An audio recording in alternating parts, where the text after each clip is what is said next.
Olá, senhores! Sejam muito bem-vindos a mais um vídeo aqui no canal do Veltron. Eu sou o Veltron e preparei essa história com muito carinho para você que gosta de histórias reais, emocionantes e que trazem uma reflexão no final. Hoje, você vai ouvir uma história sobre algo que muita gente já viveu, mas quase ninguém fala. O momento em que você percebe que perdeu dinheiro, mas a pior parte não foi o dinheiro, foi descobrir que a pessoa que você chamava de amigo talvez nunca tenha sido quem você imaginava. Você confiou em alguém que esteve ao seu lado por anos, alguém que dividiu momentos, risadas e memórias com você. Por isso, quando ele pediu ajuda, você nem pensou duas vezes, mas uma simples transferência revelou algo que nenhuma conversa ou anos de amizade conseguiram mostrar. Então fica até o final porque essa história fala sobre confiança, amizade, limites e sobre uma das dores mais difíceis, descobrir quem realmente está do seu lado. E se você gosta desse tipo de conteúdo, histórias intensas, lições de vida e reflexões que fazem pensar, já deixa o like e se inscreve no canal do Veltron. Isso ajuda muito a continuar trazendo histórias como essa. Agora vamos começar. Você perdeu dinheiro, mas o que doeu de verdade não foi o dinheiro, foi perceber que a pessoa que você chamava de amigo nunca existiu do jeito que você acreditava. Deixa eu te contar o que aconteceu. Senta aí, pega um café se quiser, porque essa história vai te dar uma pontada no peito, mesmo que não tenha acontecido com você. Você e ele cresceram juntos. Não foi aquela amizade de rede social, de curtir foto e desejar feliz aniversário uma vez por ano. Foi amizade de verdade, daquelas que se constroem no dia a dia. Vocês dividiram a carteira de figurinhas da Copa de 2010. Ele te ensinou a andar de bicicleta no estacionamento do supermercado, segurando no banco e correndo atrás até você ganhar equilíbrio. Você passou tardes inteiras na casa dele, comendo bolacha, cream cracker com margarina porque a mãe dele trabalhava até tarde e vocês dois tinham que se virar. Escola, bairro, fim de semana, churrasco de família. Esse tipo de amizade que a gente não escolhe simplesmente acontece e com o tempo vira parte de quem você é, parte do seu tecido emocional. Você confiava nele mais do que em muita gente da sua própria família. E por isso, quando ele chegou com o pedido, você nem pensou duas vezes. Vamos situar no tempo. Era a véspera da Copa. A Copa no Brasil 2014. Lembra? A época em que todo mundo pendurou bandeirinha na sacada, pintou o rosto de verde e amarelo e acreditou por um momento que o país inteiro podia ser feliz junto. Ele apareceu na sua casa numa quinta-feira à noite, sem avisar, o que já era estranho porque ele não fazia isso há anos. Você lembra do cheiro da sua própria casa naquele dia? Tinha feito um arroz com feijão e estava secando a louça quando ouviu a campainha. Ele estava na porta com uma lata de cerveja na mão e um sorriso que você não via nele desde a época do colégio. Os olhos brilhando, animado, falando de pacote de viagem, de ir ver o jogo ao vivo, de uma experiência que ele nunca teria de novo na vida. É no Brasil, cara, o mundo inteiro vem pra cá. Se a gente não for agora, quando vai ser? Daqui a 40 anos, talvez. E a gente já vai estar velho, se é que vai estar vivo. Ele tirou o celular do bolso e começou a mostrar os preços. Tinha pesquisado tudo: hospedagem, ingresso, transporte. Os valores apareciam na tela e você sentiu um aperto no estômago, mas não por ele. Por ele, você sentiu, era uma espécie de inveja boa, aquela vontade de ver o amigo realizado. Ele estava tão feliz, tão cheio de planos, que parecia impossível dizer não. E aí veio o pedido. Não foi direto. Teve um rodeio. Ele falou de contas que venceram, de um imprevisto com o carro, de um presente que teve que dar para a namorada e acabou desorganizando o orçamento. Eu tô um pouco curto esse mês, só esse mês, mas se você puder me emprestar um valor, eu garanto que devolvo em no máximo 3 semanas. Assim que o 13º cair, tá na mão. Você tinha o dinheiro guardado. Não era uma fortuna, mas era seu. Era de uma reserva que você construiu com cuidado, abrindo mão de coisa aqui, cortando gasto ali. Lembra daquele fone de ouvido que você queria comprar e não comprou? Daquela viagem de fim de semana que você adiou? Daquelas noites em que você escolheu cozinhar em casa enquanto seus amigos pediam delivery? Tudo isso estava ali, naquele número na tela do banco. Era mais do que dinheiro, era esforço acumulado, era renúncia, e você deu, você abriu o aplicativo do banco na sua frente. Ele viu o saldo, você viu o olhar dele passando pelos números. Teve um segundo de hesitação, um segundo em que alguma coisa no fundo da sua mente sussurrou: cuidado, mas você ignorou. Transferiu. Ele agradeceu com um abraço, disse: você é um irmão para mim. Virou as costas e desceu as escadas do seu prédio. Você ficou na janela vendo ele ir embora com a sensação de ter feito a coisa certa. Ainda não sabia que aquela sensação boa ia ser a última que você teria com ele por muito tempo. Sem contrato, sem data por escrito, sem testemunha, só a palavra dele. porque era seu amigo de anos, e pedir mais que a palavra parecia desconfiar dele. E você não queria ser esse tipo de pessoa. Você sempre foi o cara que resolve na conversa, o cara que confia, o cara que dá o braço a torcer. Na época, você chamava isso de ser de boa. Hoje você sabe que às vezes ser de boa é só uma forma educada de dizer ser trouxa. Ele viajou. As fotos apareceram no Instagram. Cerveja gelada na mão, bandeira do Brasil pintada na bochecha, estádio cheio. Teve uma foto dele dentro do estádio, de braços abertos, com o campo atrás. Você lembra de ter dado zoom na foto, não por desconfiança, mas por querer ver a felicidade dele de perto. Você curtiu a foto, deixou um comentário. Aê! Aproveita! Ele respondeu com emojis de fogos. Você ficou feliz por ele. Ainda achava que estava tudo bem. Ainda não sabia que aquele dinheiro que você emprestou estava ali, em cada latinha de cerveja, em cada lanche no intervalo do jogo, em cada ingresso comprado na última hora por um preço absurdo. Então a Copa acabou. O Brasil perdeu para a Alemanha por 7-1 e o país inteiro entrou numa fossa coletiva. Você lembra desse dia, lembra de onde estava. E lembrou dele, obviamente. Mandou uma mensagem. E aí, tristeza, hein? Ele respondeu no mesmo dia. Foda, irmão, mas a experiência foi foda também. Valeu cada real. Cada real. Você engoliu seco quando leu aquilo, porque a verdade é que cada real não foi dele. Cada real foi seu. Mas você não disse nada. Pensou, ele acabou de chegar, precisa de um tempo para se reorganizar. A viagem deve ter cansado, as contas devem ter acumulado. Normal, amigo entende essas coisas, amigo dá espaço. A primeira semana passou sem nenhuma mensagem sobre o dinheiro. Silêncio, você não disse nada. A segunda semana passou, você mandou uma mensagem leve, quase uma piada. Escreveu, e aí me deve uma, hein?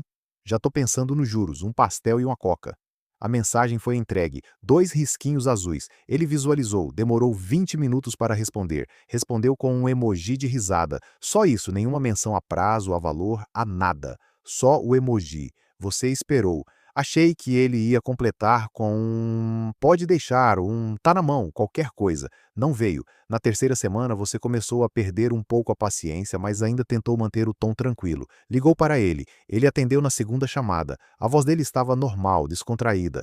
Vocês conversaram sobre futebol, sobre o que ele comeu no estádio, sobre o trânsito na volta. Você foi conduzindo a conversa até o assunto. E aí perguntou diretamente: Cara, e aquele dinheiro? Só para saber mesmo sem pressão. Ele disse que estava apertado, que o mês tinha pesado por causa da viagem, que as parcelas do cartão tinham vindo todas de uma vez. Mas na semana que vem eu resolvo com certeza, juro por Deus.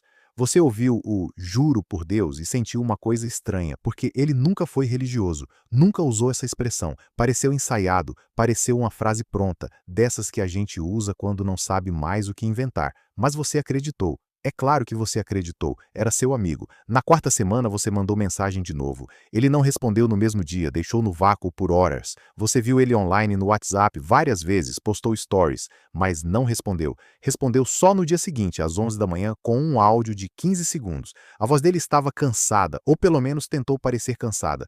Cara, me dá mais um tempinho, por favor. Você sabe como é, irmão. A vida não perdoa. Você sabia como era, por isso tinha guardado aquele dinheiro, por isso tinha aberto mão de outras coisas, por isso tinha ficado em casa enquanto ele viajava, e agora estava esperando pela generosidade que você tinha tido com ele. Só que a vida dele, pelo visto, perdoava sim, perdoava ao ponto de permitir jantar fora, comprar roupa nova, sair no fim de semana. Pelo menos era o que o Instagram mostrava. As semanas foram passando, foram se transformando em meses, as respostas foram ficando mais curtas, os prazos foram sendo substituídos por novas desculpas. Mês que vem, assim que eu receber, lá tô correndo atrás. Você começou a perceber um padrão. Ele respondia rápido quando o assunto era outro. Se você mandava um meme, ele respondia em segundos. Se mandava uma notícia de futebol, ele respondia na hora. Futebol, série, fofoca de famoso, ele respondia em segundos. Quando você tocava no assunto do dinheiro, demorava horas, ou dias, ou não respondia. Você começou a se sentir chato. Começou a se perguntar se estava exagerando, se não era só questão de dar mais tempo. Afinal, era seu amigo de anos. Ele não ia te dar um calote de propósito. Certamente tinha algum problema real que ele não estava contando. Talvez estivesse passando por uma depressão. Talvez a namorada tivesse pedido demissão. Talvez ele estivesse devendo para outras pessoas também. Você passou noites construindo cenários na sua cabeça, cada um mais dramático que o outro, para justificar o que estava acontecendo, porque a alternativa, que ele simplesmente não se importava, era dolorosa demais para encarar. Você foi entendendo, você foi esperando, você foi engolindo, e cada vez que engolia, um pedacinho de você ficava mais duro, mais cético, mais cansado, até o dia em que você viu no stories dele uma foto. Era de noite, umas 9h30. Você estava deitado no sofá, mexendo no celular antes de dormir. A foto. Ele num restaurante caro. Dava para ver a toalha branca na mesa, o copo de vinho tinto, o prato com uma comida bonita, daquelas que vem com decoração de molho no prato. Ele estava com a namorada, os dois sorrindo para a câmera. A legenda: comemorando dias melhores. Você ficou olhando para aquela foto por um bom tempo. Passou o dedo na tela e voltou para o Stories, só para ter certeza de que não tinha visto errado. Não tinha, era ele, era o restaurante, era o vinho, era tudo aquilo que você não podia fazer, porque o dinheiro que você tinha emprestado para ele era justamente o que te permitiria fazer alguma coisa parecida. Você olhou para a parede da sua sala, para a TV desligada, para o controle do ar-condicionado que você nem ligava para economizar na conta de luz, e algo virou dentro de você. Não foi raiva imediata, foi uma tristeza fria, dessas que não fazem você chorar, mas fazem você ficar muito quieto por um tempo. Você mandou mensagem direta dessa vez, sem piada, sem emoji, sem suavizar. Escreveu: preciso do dinheiro de volta até o dia 10, me passa quando conseguir. A resposta que veio depois foi a que virou tudo de cabeça para baixo. Ele demorou 3 horas para responder, mandou um texto longo, cheio de vírgulas no lugar errado e frases incompletas, como se tivesse ditado no calor do momento. Ele disse que você estava sendo chato, que a amizade não funciona assim, que se você fosse ficar contando cada real, talvez vocês dois precisassem repensar a relação. Eu nunca te cobrei nada, cara, nunca. Lembra quando eu te ajudei com a mudança? Quando fiquei até tarde na obra com você? Isso não tem preço.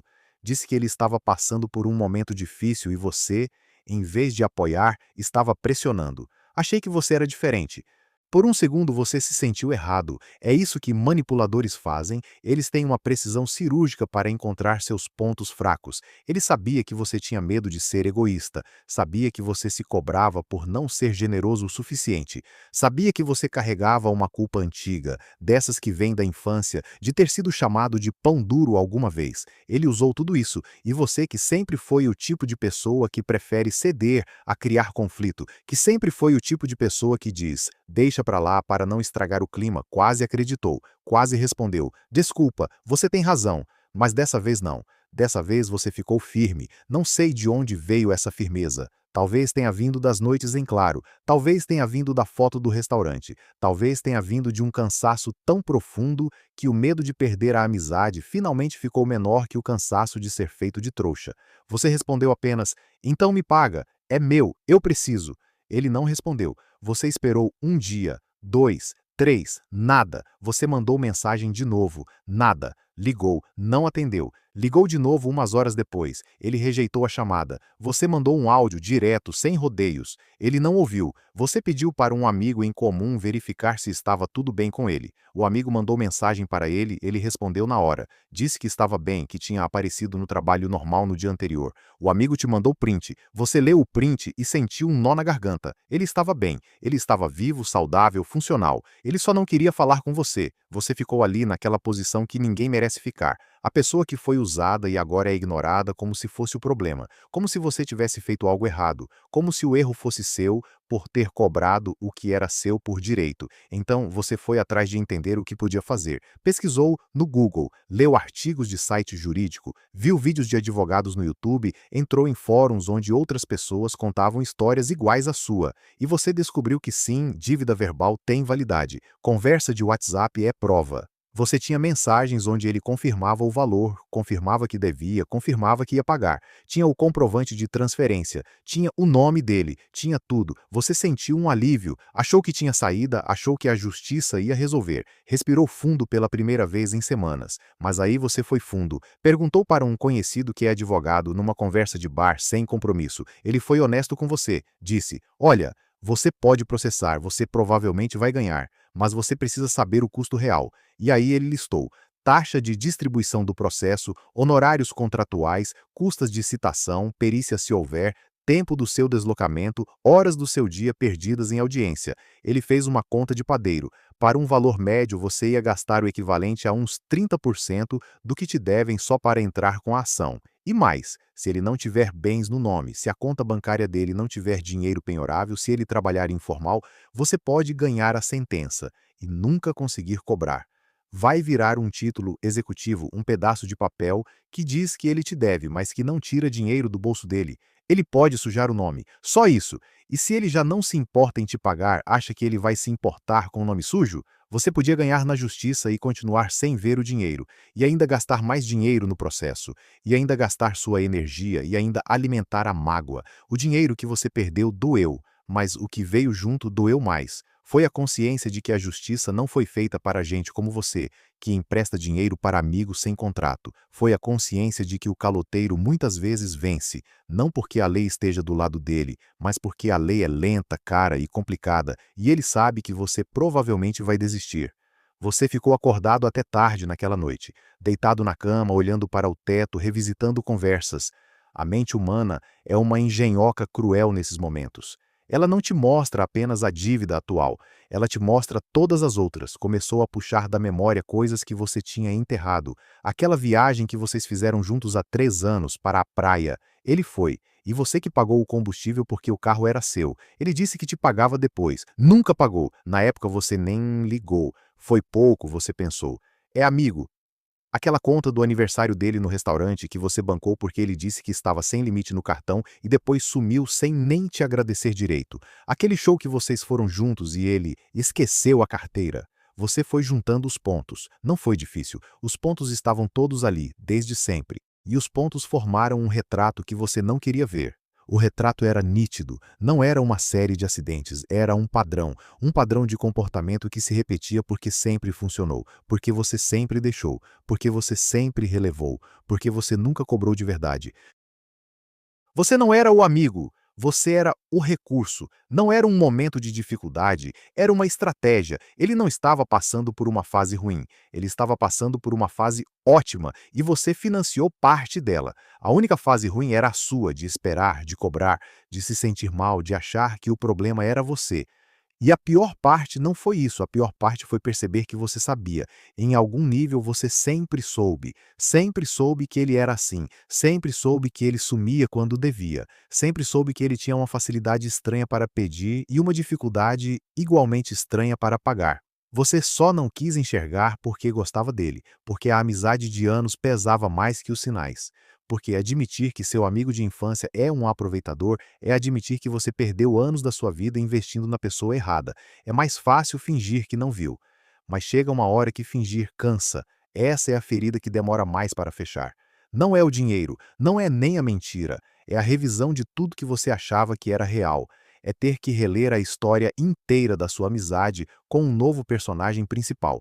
Não o amigo legal, mas o oportunista sorridente que esteve ali o tempo todo, só esperando o momento certo. Você não foi burro. Repita isso para si mesmo até acreditar. Você não foi burro. Você foi generoso com a pessoa errada. Existe diferença. Burro seria continuar fazendo a mesma coisa depois de aprender. Você aprendeu. O preço foi alto, mas você aprendeu. Agora vem a parte que ninguém gosta de ouvir, mas que você precisa guardar. Não é lição de moral de livro de autoajuda, é sobrevivência financeira e emocional. Primeira regra, nunca empreste o que você não pode dar de presente. Essa é a regra de ouro. Se você não aguenta perder aquele dinheiro de vez, não empresta. Porque quando você empresta para amigo, a chance de não ver de volta é muito maior do que você imagina.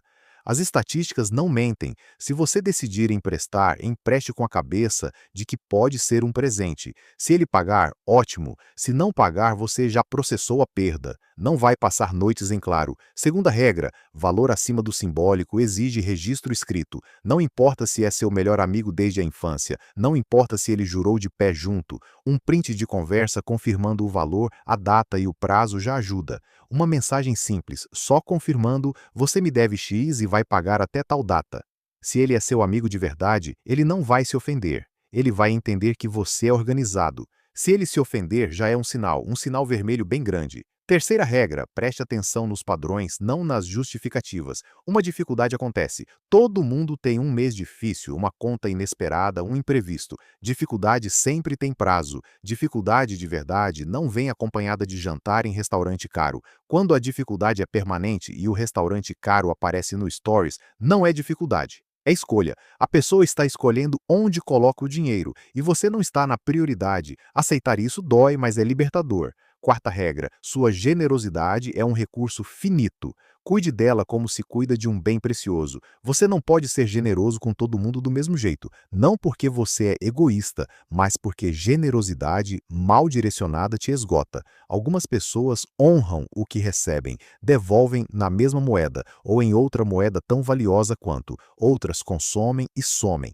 Aprendem a usar sua boa vontade como um caixa eletrônico sem fundos. Aprender a diferença não te torna mesquinho, te torna inteligente com o que você tem. Se você já passou por isso, você sabe exatamente do que estou falando. Aquela sensação de ficar olhando para o celular, esperando uma mensagem que não vem. De dar de ombros para os amigos quando perguntam como ele está porque você não quer expor a situação, mas também não quer mentir. De não conseguir explicar para a sua mãe o que aconteceu sem parecer idiota, porque sua mãe sempre desconfiou dele e você sempre defendeu. Você não foi idiota, você confiou, e confiança é uma das coisas mais bonitas e mais perigosas que um ser humano pode oferecer. É a coisa mais difícil de reconstruir depois que alguém quebra. Você vai demorar para confiar de novo, vai desconfiar de gente que não merece, vai hesitar antes de ajudar. Isso é normal, é o trauma, mas não deixe que ele te transforme em alguém amargo. A boa notícia é que você reaprendeu. A má notícia é que custou caro. Custou dinheiro, custou noites de sono, custou a imagem que você tinha de uma pessoa, custou um pedaço da sua fé nos outros. Mas agora você sabe. E quem sabe não cai duas vezes no mesmo lugar. Quem sabe consegue enxergar o padrão antes de transferir o dinheiro. Quem sabe consegue dizer não sem se sentir culpado. Se você tem alguém na sua vida que te deve dinheiro há meses e sempre tem uma desculpa nova, para de esperar que a situação se resolva sozinha. Ela não vai se resolver. O dinheiro não vai aparecer por milagre, a consciência não vai bater na porta dele de madrugada. A pessoa já te mostrou como ela funciona. Acredite no que ela te mostrou, não no que ela te disse. E se você está pensando em emprestar dinheiro para alguém agora, pensa duas vezes, não porque as pessoas são todas ruins, a maioria não é, mas porque dinheiro revela caráter de um jeito que nenhuma conversa revela. Você descobre quem a pessoa realmente é na hora de pagar o que deve. É ali que o fingimento acaba, é ali que a máscara cai. O amigo que some com sua dívida nunca foi quem você achou que era. Era uma versão que você criou na sua cabeça, alimentada por anos de memórias boas e pela sua própria generosidade. E quanto antes você aceitar isso, mais rápido você segue em frente. Mais rápido você para de olhar para o celular. Mais rápido você devolve aquele dinheiro, não o dinheiro em si, mas o espaço mental que ele ocupava, para coisas que realmente importam. Ouvir essa história dói menos do que viver ela. Você não precisava ter passado por isso, ninguém precisava, mas agora que passou, faz o que eu disse, antes da próxima vez, porque a próxima vez vai chegar. Alguém vai aparecer com um pedido, uma história bonita, uma justificativa emocionante. E você vai ter que decidir. Agora você tem as ferramentas, use-as e lembre, não foi culpa sua, foi aprendizado. Aprendizado caro, mais aprendizado. Agora levanta a cabeça, toma um banho, sai de casa, vive sua vida. O dinheiro pode ter ido embora, mas você ficou, e você inteiro aprendendo vale muito mais do que qualquer valor que ele te devia. E essa foi a história de alguém que descobriu que nem toda perda aparece no banco. Às vezes o maior prejuízo não é o dinheiro que vai embora, mas a imagem que você tinha de alguém que você confiava. Mas essa história também deixa uma lição. Confiar não é um erro, ajudar alguém não é um erro. O importante é aprender a colocar limites e entender que sua generosidade também tem valor. Obrigado por assistir até aqui e acompanhar essa história comigo. Se você já passou por algo parecido, compartilhe a sua experiência nos comentários. Sua história pode ajudar outra pessoa a enxergar sinais que ela ainda não percebeu. Deixa o like, se inscreve no canal do Veltron e ativa as notificações para não perder os próximos vídeos. Nos vemos na próxima história.